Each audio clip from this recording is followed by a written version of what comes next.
राजस्थान के रेगिस्तान में जैसलमेर से कुछ दूर एक ऐसा गांव पड़ा है जहां टूटे हुए घर अब भी खड़े हैं, लेकिन उनमें ज़िंदगी नहीं। दिन के वक्त ये बस पुराने खंडर लगते हैं, लेकिन जैसे ही सूरज ढलता है हवा का लहजा बदल जाता है। खाली गलियों में से आती है सरसराहट, टूटी दीवारों पर पड़ती है लंबी परछाइयाँ और एक सवाल जो लगभग 200 साल से जिंदा है। आखिर कुलधारा से एक ही रात में सब लोग गायब कैसे हो गए? क्या वाकई पूरा गांव एक श्राप देकर चला गया था? क्या किसी जालिम आदमी की हवस ने 84 गांव उजाड़ दिए? या फिर जो कहानी हम बचपन से सुनते आ रहे हैं वो सिर्फ कहानी है?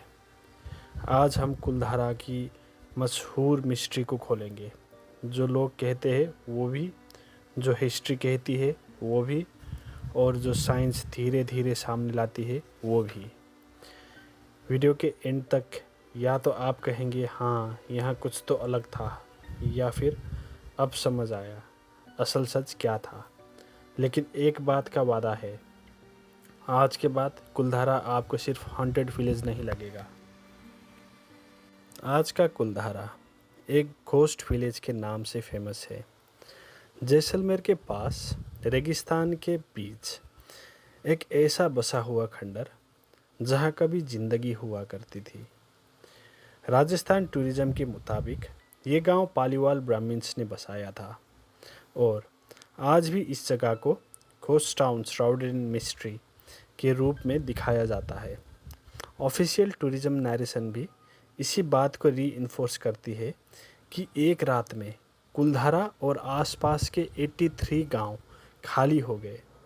सोचिए, कभी यहाँ चूल्हे जलते होंगे, मंदिर में घंटी बजती होंगी, बच्चे धूल में दौड़ते होंगे, रात को घरों में दिए जलते होंगे, लेकिन आज सिर्फ पत्थर, सिर्फ सन्नाटा, सिर्फ अंदाज़ा।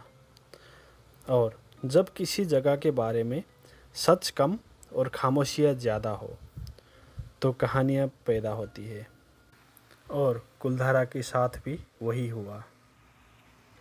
कुलधारा की सबसे मशहूर कहानी एक लड़की से शुरू होती है।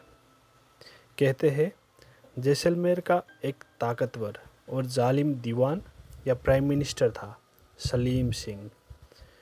राजस्थान टूरिज्म की ऑफिशियल रिटेलिंग के मुताबिक उसकी नज़र गांव की मुखिया की बेटी पर पड़ी। उसने ऐलान कर दिया कि वो उससे शादी करेगा, चाहे रजामंदी हो या ना हो। जब धमकी दी गई तब गांव के बुजुर्गों ने एक फैसला लिया, इज्जत बचाने के लिए गांव छोड़ दिया जाएगा। और फिर सिर्फ कुलधारा नहीं, आसपास के और गांव भी एक ही रात में खाली हो गए। जाते जाते उन्होंने बद्दुआ दी, जो भी यहाँ दोबारा बसने की कोशिश करेगा सुकून से नहीं रह पाएगा। अब सोचिए इस मंजर को, रात का अंधेरा, रेगिस्तान की हवा, घरों के दरवाजे बंद, लोग अपनी ज़मीन, अपने मंदिर, अपने बुजुर्गों की यादें सब छोड़कर निकल रहे हैं। कोई चिल्लाता नहीं, कोई रोते हुए भी आवाज़ नहीं करता, बस एक लंबी बेआवाज़ हिजरत। और सुबह गांव खाली। अगर आप स्टोरी टेलर है तो इस कहानी में सब कुछ है, जुल्म, इज्जत, एक कलेक्टिव डिसीजन और एंड में कर्स। इसीलिए ये स्टोरी इतनी देर तक जिंदा रही। फिर दूसरी लेयर आती है श्राप की।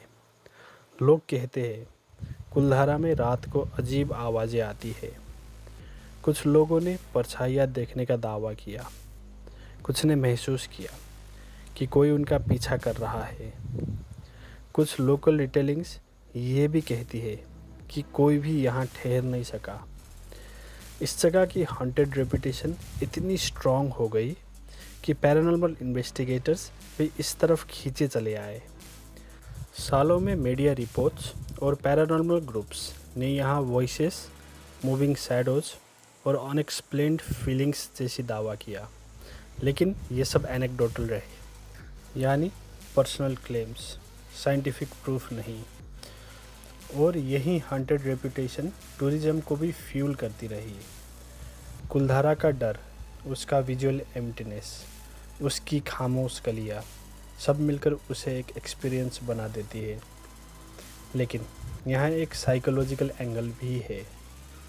जब आपको पहले से बता दिया जाए कि ये जगह श्रापित है, तो हवा की नॉर्मल आवाज़ भी फसाना लगने लगती है।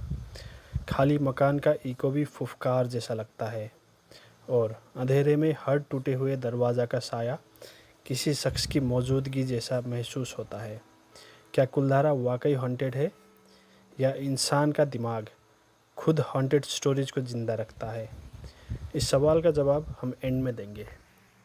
अब यहाँ से हम कहानी को थोड़ा रोक कर एक इम्पोर्टेंट सवाल पूछते हैं। क्या वाकई सब लोग एक रात में गायब हुए थे? लेजेंड तो यही कहती है, लेकिन हिस्टोरिकल रीडिंग्स और लेटर एकेडमिक इंटरप्रिटेशन एक और तस्वीर दिखाती है। Research based on older records suggest that Kuldhara का डिक्लाइन ग्रेजुअल भी हो सकता था, इंस्टेंट नहीं। एक एकेडमिक समरी के मुताबिक 17 to 18th सेंचुरी में एस्टिमेटेड पॉपुलेशन काफ़ी ज़्यादा थी। 1815 तक ये गिर चुकी थी और 1890 तक बहुत कम रह गई थी। मतलब ये मुमकिन है कि एक्सोडस की याद को लोगों ने बाद में ओवरनाइट डिसअपेरेंस की ड्रामेटिक फॉर्म दे दी। ये बहुत इंटरेस्टिंग है, क्योंकि जब कोई जगह धीरे धीरे खाली होती है तो वो हिस्ट्री होती है, लेकिन जब वही बात लोगों की यादों, अफवाहों और ओरल स्टोरी टेलिंग से गुजरती है तो वो लेजेंड बन जाती है। हो सकता है कुछ फैमिलीज पहले गई हो, फिर और गई हो, फिर बाद में लोगों ने कहा हो एक रात में सब छोड़कर चले गए। यानी कुलधारा का पहला भूत शायद कोई आत्मा नहीं, बल्कि एग्जैजरेशन हो। अब सवाल उठता है, अगर ये रेगिस्तान के बीच था तो ये गांव फला फूला कैसे? कुलधारा के बारे में हिस्टोरिकल वर्क ये दिखाता है कि ये पालीवाल कम्युनिटी का सेटलमेंट था, और ये लोग डेजर्ट कंडीशंस में भी पानी और खेती को मैनेज करने में माहिर माने जाते थे। The village had a plan layout, temple centred settlement pattern, और पानी के लिए वेल्स और स्टेप वेल सिस्टम का सहारा था। Near by seasonal river system और स्टोर्ड वाटर एग्रीकल्चर के लिए क्रिटिकल थे। ये डिटेल बहुत इम्पोर्टेंट है, क्योंकि जब आप समझते हैं कि एक गांव सिर्फ अंधविश्वास पर नहीं बल्कि इंटेलिजेंट वाटर मैनेजमेंट पर जी रहा था, तब उसके उजड़ने की वजह भी गहरी लगती है। मतलब ये लोग बेसहारा नहीं थे, ये रेगिस्तान के आदमी थे, इन्हें सर्वाइवल आता था। अगर ऐसे लोग गांव छोड़कर चले गए तो वजह छोटी नहीं रही होगी। अब हम आते हैं पहली स्ट्रॉन्ग फैक्चुअल थ्योरी पर, water crisis. Academic references tied to Kuldhara repeatedly point toward drying wells and shrinking water access. Later summaries based on Rezavi's work say that by 1815 most wells had dried up, and by 1850 only the step well and a few deeper wells were still functional. अगर पानी कम पड़ रहा था तो खेती गिरती तो income गिरती तो गांव सस्टेन करना मुश्किल हो जाता। और रेगिस्तान में पानी का मतलब सिर्फ प्यास बुझाने का जरिया नहीं होता। पानी का मतलब है जिंदगी, खेती, पशु, राशन, रोजगार और रहना। सोचिए, आपका गांव पहले ही एक्सट्रीम क्लाइमेट में हो, फिर वेल्स सूखने लगे, फिर सीजनल रिवर रिलायबल ना रहे, फिर साल दर साल सर्वाइवल मुश्किल होता जाए तो फिर कर्ज की ज़रूरत नहीं पड़ती, इंसान खुद चल पड़ता है। और कभी कभी माइग्रेशन इतनी दर्दनाक होती है कि बाद में उसे लोग श्राप के नाम देते हैं। लेजेंड में सलीम सिंह को एक हवसी जालिम आदमी के रूप में दिखाया जाता है, लेकिन फैक्चुअल रीडिंग में कुछ रिसर्चर्स और लेटर रिपोर्ट्स एक पॉसिबिलिटी उठाते हैं, हेवी टैक्सेशन या ऑपरेसिव स्टेट प्रेशर। यानी कहानी की बुनियाद पूरी तरह इमेजिनरी ना हो, लेकिन लड़की को ज़बरदस्ती ले जाने वाली ड्रामेटिक वर्जन शायद ओरल स्टोरी टेलिंग में और इंटेंस हो गई हो। ये बहुत कॉमन हिस्टोरिकल पैटर्न है। असल इश्यू हो सकता है टैक्स बर्डन, एक्सप्लॉयटेशन या पॉलिटिकल प्रेशर, लेकिन आवाम की याद उसे सिंप्लीफाई कर देती है। एक जालिम आदमी, उसने हद कर दी, हम गांव छोड़ गए। कहानी झूठ भी नहीं होती, बस कंप्रेस्ड होती है। तो मुमकिन क्या है? ये कि पानी वाकई क्राइसिस में था, ऊपर से टैक्स और प्रेशर भी था, और फिर कम्युनिटी ने डिसाइड किया अब यहाँ रहना मुमकिन नहीं। अगर ऐसा हुआ हो तो कुलधारा की कहानी भूत से ज़्यादा इंसानों की कहानी बन जाती है। लेकिन मिस्ट्री यही ख़त्म नहीं होती। 2017 में करंट साइंस में पब्लिश्ड एक स्टडी ने एक और थ्योरी रखी, अर्थक्वेक रिलेटेड डिस्ट्रक्शन। रिसर्चर्स ने जैसलमेर के आसपास छोड़े गए पालीवाल विलेजेस के घरों में collapsed roofs, fallen lintels, joist और पिलर्स जैसे साइंस देखे और आर्ग्यू किया कि ये सिर्फ नॉर्मल वेदरिंग से एक्सप्लेन नहीं होते।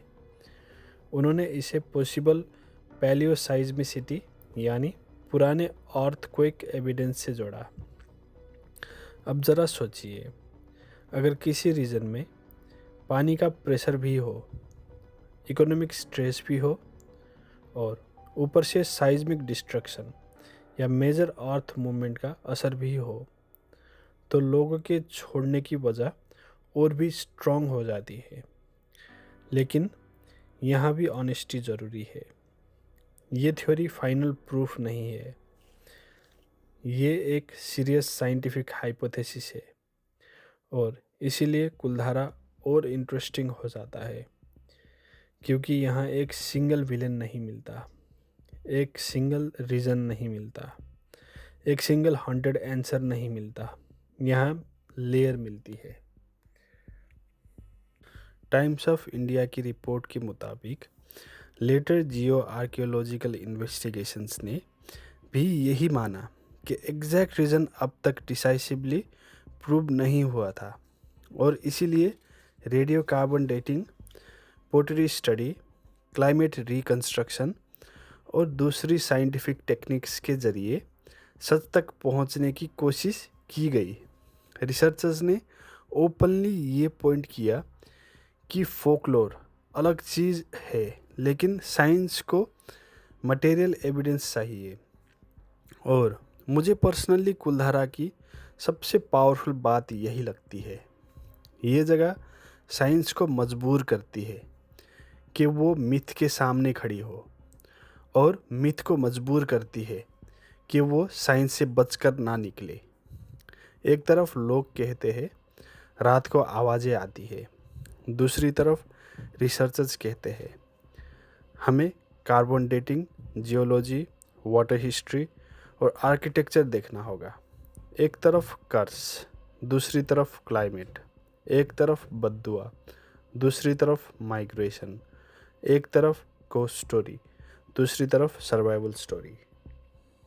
अब तक जो चीज़ें सामने आती है उनको अगर साथ रखे तो सबसे बैलेंस्ड कंक्लूजन ये लगता है, कुलधारा का ओवरनाइट गोस्ट डिसअपेरेंस वर्जन शायद लेजेंडरी सिंप्लीफिकेशन हो, लेकिन गांव का उजड़ना रियल था और उसके पीछे एक से ज़्यादा फैक्टर हो सकते हैं।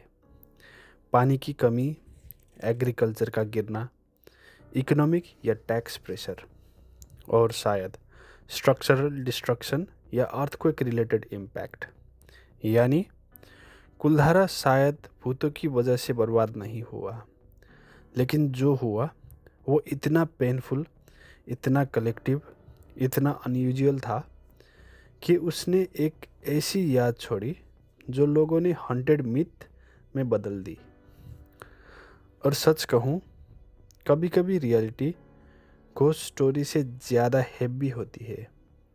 एक पूरी कम्युनिटी का धीरे धीरे टूटना, अपनी ज़मीन, घर, पानी, रोज़गार और फ्यूचर को खो देना, ये किसी भी कर्ज से कम खौफनाक नहीं।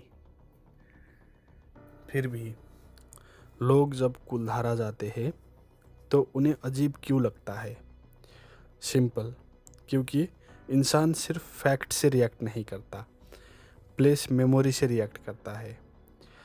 आप एक ऐसे गांव में चल रहे हो जहां कभी लोग रहते थे, जहां घर है लेकिन घर वाले नहीं, जहां रास्ता है मगर मंजिल नहीं, जहां दीवार है मगर आवाज़ नहीं। ऐसी जगह पर खुद हवा भी इमोशनल लगने लगती है। और जब उस जगह की पहले से रेपुटेशन हो हॉन्टेड, तो आपका दिमाग हर सेंसेशन को एम्पलीफाई करता है। तो क्या कुलधारा में एनर्जी है? हो सकता है, लेकिन ज़रूरी नहीं कि वो सुपरनेचुरल हो। वो हो सकती है हिस्ट्री की एनर्जी, लॉस की एनर्जी, कलेक्टिव ट्रॉमा की एनर्जी, और खाली जगह का साइकोलॉजिकल इफ़ेक्ट। तो कुलधारा का राज क्या है? क्या यह श्रापित गांव है? लेजेंड के हिसाब से हाँ, एक जालिम दीवान, एक बेगुनाह लड़की, एक रात की हिजरत और एक बद्दुआ। क्या ये साइंटिफिकली हॉन्टेड प्रूव हुआ है? नहीं। पैरानॉर्मल क्लेम्स हुए, रिपोर्ट्स बनी, लेकिन कंक्लूसिव साइंटिफिक प्रूफ सामने नहीं आया। क्या इसका लॉजिकल एक्सप्लेनेशन है? सबसे स्ट्रॉन्ग एक्सप्लेनेशन यही लगता है कि कुलधारा का downfall environmental stress, water scarcity, economic pressure और पॉसिबली साइज्मिक डैमेज जैसे फैक्टर का कॉम्बिनेशन हो सकता है। एग्जैक्ट आंसर अब भी फुल्ली सेटल्ड नहीं है, लेकिन सिर्फ भूत वाला आंसर सबसे वीक लगता है। और शायद इसीलिए कुलधारा इतना पावरफुल है, क्योंकि ये हमें याद दिलाता है हर हॉन्टेड प्लेस के पीछे ज़रूरी नहीं कोई आत्मा हो। कभी कभी उसके पीछे हिस्ट्री होती है, कभी क्लाइमेट होता है, कभी जुल्म होता है, कभी माइग्रेशन होती है, और कभी इंसान का दर्द इतना गहरा होता है कि आने वाली नस्ल उसे श्राप कहने लगती है। कुलधारा का असली डर शायद भूत नहीं, बल्कि वो सच है कि एक पूरी आबादी को अपनी जगह छोड़नी पड़ी। और जब इंसान अपना घर छोड़ता है तो दीवारें बच जाती है, लेकिन रूह उस जगह से निकल जाती है। शायद इसीलिए कुलधारा आज भी जिंदा लगता है और मरा हुआ भी। हेलो गाइस, आपका ऐसा वीडियो सुनना मन लगता है तो लाइक, सब्सक्राइब, शेयर ज़रूरी करो।